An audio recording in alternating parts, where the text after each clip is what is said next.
No more defiance. Attorney General Pam Bondi laying down the hammer on the state of Maine this morning. Today, the Department of Justice is announcing a civil lawsuit against the Maine Department of Education. The state of Maine is discriminating against women by failing to protect women in women's sports. Maine's leadership has refused to comply at every turn, so now we have no other choice. We are taking them to court. The Department of Justice's lawsuit says Maine is violating Title IX and comes after the state's continuous failure to comply with Trump's executive order to keep men out of women's sports. Our next guest stood alongside the Attorney General this morning to make that message clear. Women's sports are for women only. Let's welcome Maine State Representative Laurel Libby and Independent Women Ambassador and former D1 athlete Linnea Saltz. Great to see both of you. To you first, Laurel, from the state of Maine. Just your reaction with the people of Maine are suffering because of the left-wing lunatic in charge.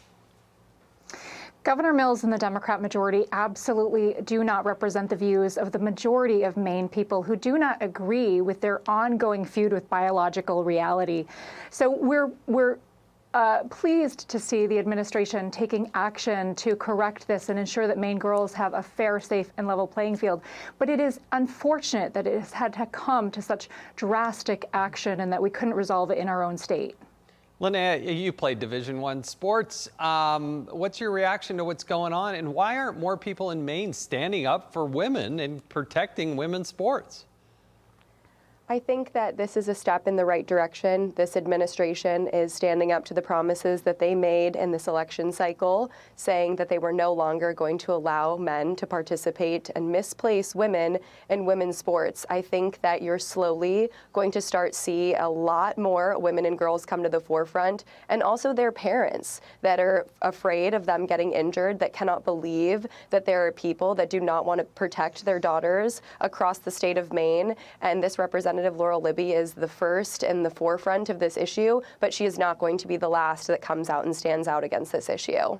Linnea, how do you feel, like you watch some of these gas bags in the media talk about this issue, and they dismiss what female athletes have to go through, competing against biological men, being forced to share locker rooms with biological men, losing trophies, medals, competitions to biological men when it's wrong, but they dismiss it as if it's not a big deal and not that common. What do you say to them?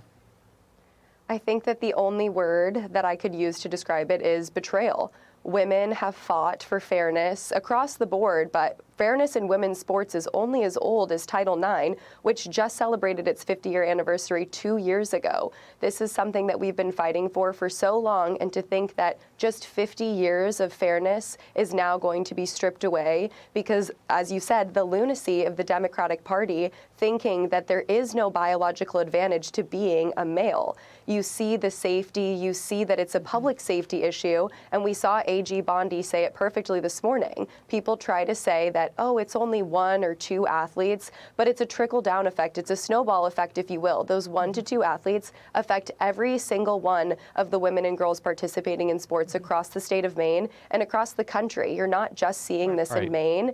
It's more of what is going to come. We see that this is happening in California and Minnesota. We have a lot more that's coming to the forefront of this issue, and Laura, I can't believe that there's less people that want to stand up for this. Laurel, we literally have about 30 seconds. Where are all the people behind you? You've taken a leadership role in this. Where's everybody else? Maine people are behind me, and fortunately the Republican caucus in the legislature as well. It's too soon to say if any of the Democrats will come our way with pending legislation before us this year. I hope that sanity will prevail there, but certainly Maine people have demonstrated that they are absolutely supportive of Maine girls. Laurel Libby, Linnea Saltz, thank you. We'll see y'all tomorrow.